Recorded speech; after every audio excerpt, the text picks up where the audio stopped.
All right, I'm back with installment 2 of today's Maundy Thursday installment of Holy Week.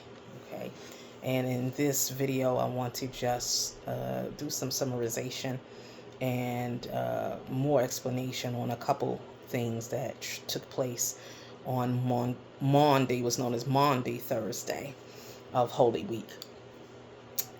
One being, of course, what does that even mean? Maundy Thursday, which is today, which we consider today, April 2nd, commemorates the Last Supper and Jesus washing the disciples' feet.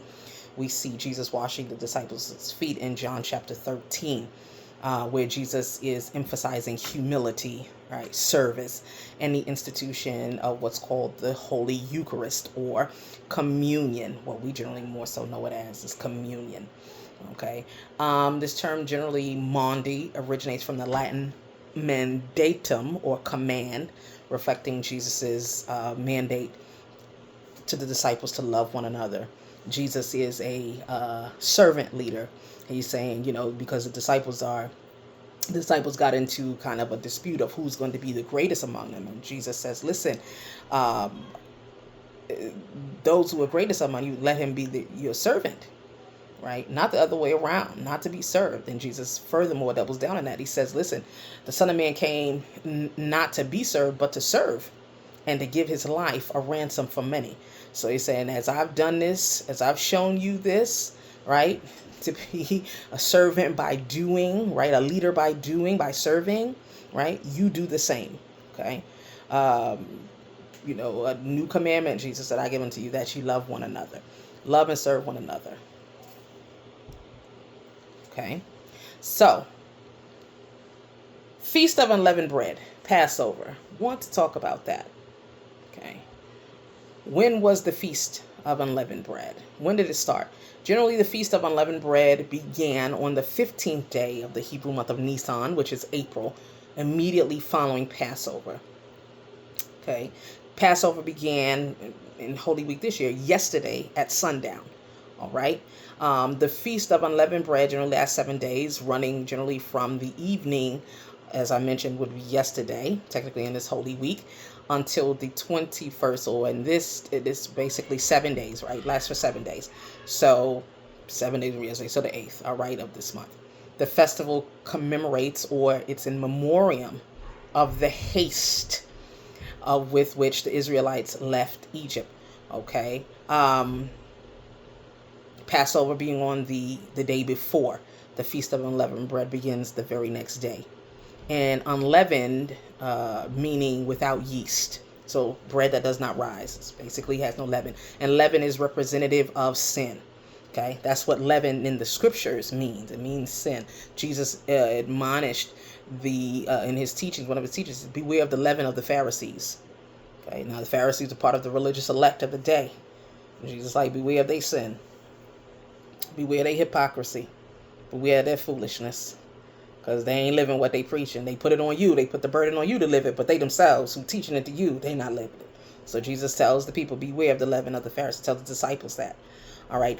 Passover. What is Passover? And what does that commemorate? Right. It commemorates when it's the final plague upon Egypt, Pharaoh and the Egyptians. Found generally in Exodus chapter 12. You can find it there. Right. But God tells Moses to command the people, listen, go ahead on the 10th, on the day, to go ahead and get the lamb or a kid to prepare to cook him. It has to be a lamb of first year or a kid of first year, no blemishes, right?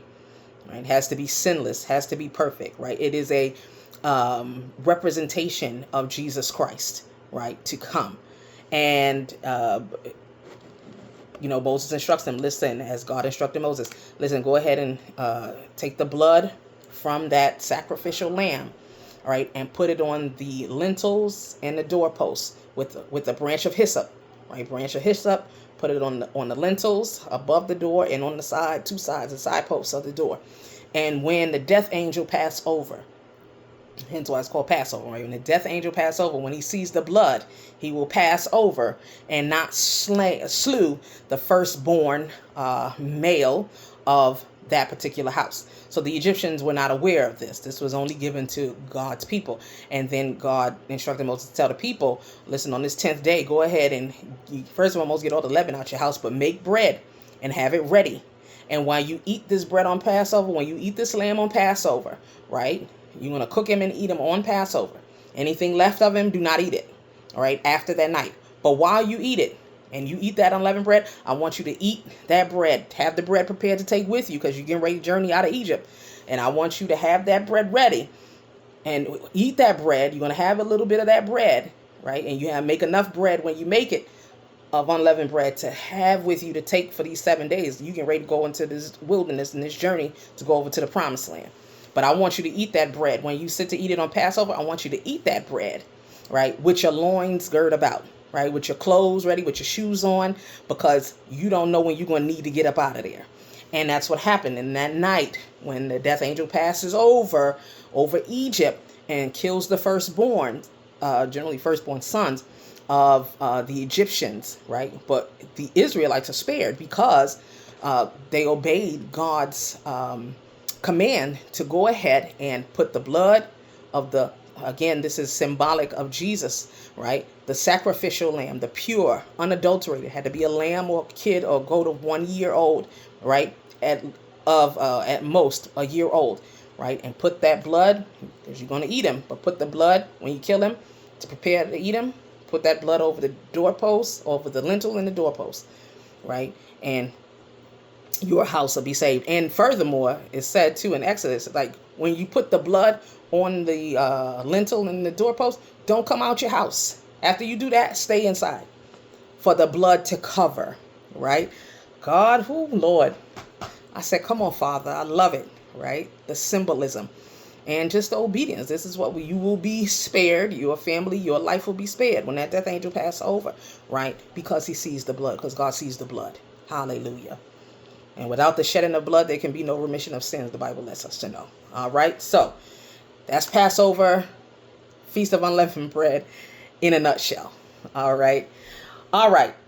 The Lord's Supper, known as the Holy Eucharist, as I mentioned, right? It's the first Holy Communion. We see here with Jesus doing this with his disciples. It's the first time. It's the first observance of communion. Jesus says to them, listen, take this bread. This is my body, which is broken for you. And in John, Mark. Okay. And then John says, this do in remembrance of me. This is my blood. It's really grape juice, right? And he's saying this is symbolic. This is my blood, right? Do this in remembrance of me. Drink it. This is symbolic. All right. John generally then also goes on to detail Jesus washing the disciples' feet. Okay. He goes on to then talk about that. And there, as I mentioned, he's modeling servant leadership. And there is also where in John chapter 13, where we see that after the supper ended, it says in chapter 13, verse 2, the devil having now put into the heart of Judas Iscariot, Simon's son, to betray him, right? Jesus then gets up and prepares to wash their feet. So now Judas has left out. Okay. Or rather, he's still there. But nonetheless, right? Jesus rises from supper, verse 4, John chapter 13, verse 4, laid aside his garments and took a towel and girded himself, wrapped it around himself, and sat down there to wash the disciples' feet. And in verse 7, Jesus answered and said unto them, what I do, thou knowest not now, but thou shalt know hereafter. Because verse 6, Peter asks Jesus, why you wash my feet? Okay. All right. And Jesus answers in verse 7, what I do, you don't know right now, but thou shalt know hereafter. Right? Love and serve one another. And basically is what Jesus is getting at here.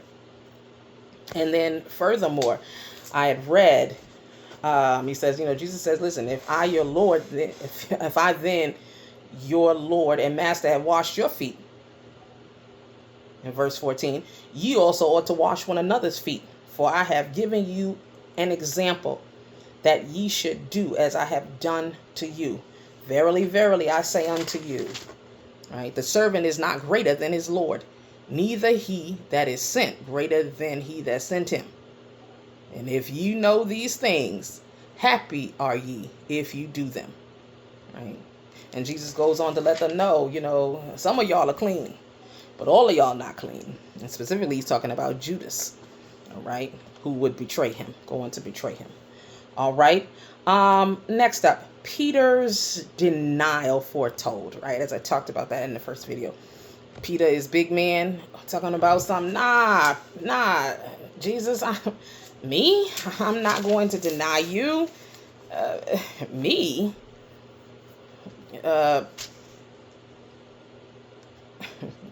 Never, right? And so Jesus tells him and says, listen here, Peter, I like the way Luke outlines it in Luke chapter 22, beginning at verse 31 through 34. And Luke says, and it reads, and the Lord said, Simon, Simon, right? And when God says something twice or repeats a name twice, it means something, right? It indicates something. Look here, behold, listen in, right? Covenant, listen in here, okay? Satan hath desired to have you, that he may sift you as wheat. But I have prayed for you. This is what Jesus is saying to Peter, that thy faith fail not. And when thou art converted, strengthen thy brethren. When you get what's going on here, Peter, you're going to deny me. But when you understand, right, when you're converted, right, you understand what's going on, the reality of what you have done, and I'm still going to use this for my glory, right? Don't, okay. When you come back, when you come again to your right mind, that's what converted mean, right? To turn upon or convert unto, to turn back again. When you turn back again to your right mind, when you get out of your pride and your ego, when you stop letting fear be the driver. You talk real big, but, when you stop doing that, when you converted, when you get back, when you come back, strengthen your brethren. In verse 33, Peter, he says unto him, Lord, I am ready to go with thee both to prison and to death. And Jesus says in verse 34, this is Luke chapter 22, verse 34, and he said, I tell you, Peter, the cock shall not crow this day before thou shalt thrice or 3 times deny that you know me. Okay. In one point, Peter, when Jesus tells the disciples before they come into Jerusalem for Holy Week, Jesus tells them and says, listen, I'm going to Jerusalem, going up to die. And he tells them what manner of death he's going to meet, right? He's going to be crucified. And Peter's like, oh, no, that will not happen to you. It will not happen. And Jesus rebukes Peter and says, get thee behind me, Satan. For thou savest the things of men and not of God, right? I'm born to die. I'm coming. That's the whole purpose of me coming, right? You're hindering me, Peter, although you think you're doing a great thing by saying, no, that shall not happen to you. You know what I'm saying? I'll shake it. And they come upon you, Jesus. Peter, get thee behind me, Satan. And he's speaking to the spirit, right? Demonic spirit that's speaking through Peter. But he rebukes him and tells him, you savest the things of men and not the things of God, right? This is my meat, Jesus is effectually saying. This is the purpose that I came for. I came to die, to pay your sin debt in full and the sins of the whole world, right? To reconcile mankind back to God the Father. That's what I came for. And I say that because let's look at Judas's, what happens with Judas. All right, go back to Matthew chapter 26. All right, let's see what happens. What does Jesus say about Judas's betrayal of him here? All right.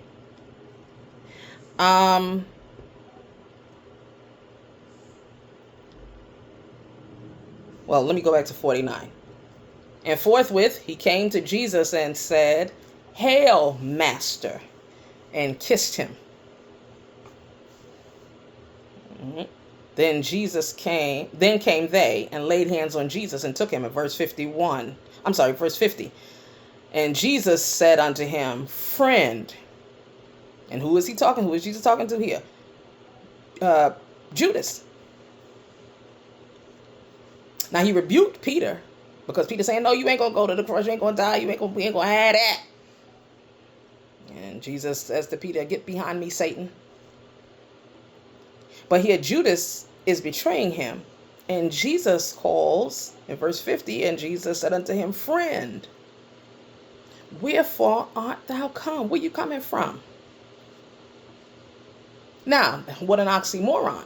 Peter saying, "Nah, I don't want you to die. I want you to stay here with us." You know what I'm saying? Like, no, be that far from you, Jesus. And he calls Judas, who's actually betraying him, friend. You taking me to my purpose, Judas. Right? Now, what he said about him, what he said about who would betray him, what Jesus said about who would betray him in verse 23 and 24 of Matthew 26. Jesus said, verse 23, "He that dippeth his hand with me in the dish, the same shall betray me." Verse 24, "The Son of Man goeth as it is written of him. But woe unto that man by whom the Son of Man is betrayed. It had been good for that man if he had not been born." Verse 25, "Then Judas, which betrayed him, answered and said, Master, is it I? Jesus said unto him, Thou hast said."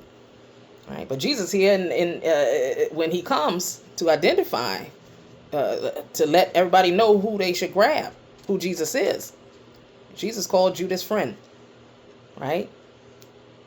His betrayal, the chief priests and Judas thought they was really doing something. But like the song says, God has got the whole world in his hand. Right? This was divinely orchestrated. This was the purpose and the way that had been prophesied beforehand by prophets of old, that Jesus would come and how Jesus would then be crucified. Right? These would be the events that would lead up to his crucifixion, and then as a result, his resurrection. Right? So as much as they think they're doing something, they really not. This was written aforetime. Right? It is really amazing how betrayal, let me say this, Apostle Ron Carpenter has a book called The Necessity of an Enemy, and how a lot of times we can get so caught up in the betrayals or whatever somebody did to us, the wrong somebody done to us, and we forget, right, that God, one, is knowledgeable. He sees all. And that according to Romans 8:28, he promised for those who belong to Jesus Christ, those who belong to him, that all things work together for good to them that love God, to them who are the called according to his purpose. All things. That includes the betrayal. That includes the setbacks, or what you think is a setback, right? And I've heard it said, and I do like that saying, a setback is nothing but a setup for a comeback. Right? And that's exactly what's about to play out here in Jesus's story. Right? Except this was planned out for many, many, many, many, many years. Right? They thought they was doing something. They thought this was their genius plot to get rid of Jesus, but they had no idea. They were just ushering in God's plan. They were just pawns in God's plan. Yeah. And that's something. So don't worry about the people who betrayed you. God gonna deal with them. Don't worry about that. Worry about what God is doing in you in that. How about I say? Worry about what God is doing in you in that. Grow. Glow. Right? You're going to be all right. If you stay with Jesus, you're going to be all right. Even through the betrayal, even through the hard time, even through the sufferings. If you stay with the Lord, you're going to be all right. All right. So they take Jesus, lastly, right? Take Jesus, and now they're gone. It's a trial that's going to happen. Okay. And we see this in Matthew chapter 26, beginning at verse 57 through 68. Okay. And this trial is illegal. Okay. This trial is illegal. According to most legal and historical analyses about this trial. Okay. The trial of Jesus by the Sanhedrin is illegal, violating numerous Jewish legal procedures for capital cases. Here's how. The preceding one took place at night. 2 was held in the high priest's residence rather than the formal court chamber. And then 3 reached a verdict in a single day, all of which were not allowed, was prohibited. Okay. Generally, capital trials, right, had to occur during the day and in the formal court location, the Hall of Hewn, was called the Hall of Hewn Stones, not in the home of the high priest at night. Okay. Witnesses, we read, as I read in the first video, in verses 57 through 68, they called on false witnesses. So the court sought and used false witnesses whose testimony was inconsistent. Right? The Bible says, in the mouths of 2 or 3 witnesses, let every word be established. Well, they couldn't get the witnesses to reach a consensus, right? While the stories don't generally, one of the ways that investigators look to gather facts, the witnesses' stories don't have to be exactly the same, but they do have to have corroborating facts, right? That can say, yes, this person was there. They saw it because this other person said the same thing. This other person said the same thing along the same lines. This person said the same thing around the same, along the same lines. Okay. That's generally where the facts are established, or how the facts in a case are established, by way of witnesses. All right. Verdict time. As I mentioned, they generally reached a verdict in a single day or night in this case, right? Which is prohibited. According to Jewish law, a verdict in a capital trial could not be reached in a single day. It required at least 2 days for conviction, right? Unanimity. A unanimous vote for death was legally suspect. Nobody had a dissent. Nobody. Now, there was a few. Nicodemus raised his voice and said, no, this is wrong. This is wrong. And another of the chief priests raised their voice and said, this is wrong. And they carried them out. Okay. But the council, the Sanhedrin, they reached a unanimous vote for death. All right. And that was legally suspect, as it hinted to conspiracy rather than justice. So they had some trumped up charges, right? And it was illegal, right? The charges are illegal. The court changed the charges, as we read here, the court changed the charges from the claim of destroying the temple, right? And that's what he says in verse 61, like the false witness, right? And said, this fellow said, I'm able to destroy the temple of God and build it in 3 days. Okay, and in verse 62, he asked Jesus, right? You don't hear what these answer what they saying. You ain't gonna say nothing what these witnesses say against you. And then when Jesus says in verse 64, right? Hey, you said that I'm the Christ, the Son of God. Jesus said, thou hast said, nevertheless, I say unto you, hereafter shall ye see the Son of Man sitting on the right hand of power and coming in the clouds of heaven. Verse 65, then the high priest rent his clothes, tore his clothes, saying, he has spoken blasphemy. Now the charge changes. Okay, so the first charge, or why they supposedly dragged him there, was because he said he would destroy the temple in 3 days. Right? Now they're changing it to blasphemy. Okay, so this is all illegal. Okay, the judges, seemingly by virtue of the fact, are not impartial. They came there with a ready mind. Right? Their minds made up.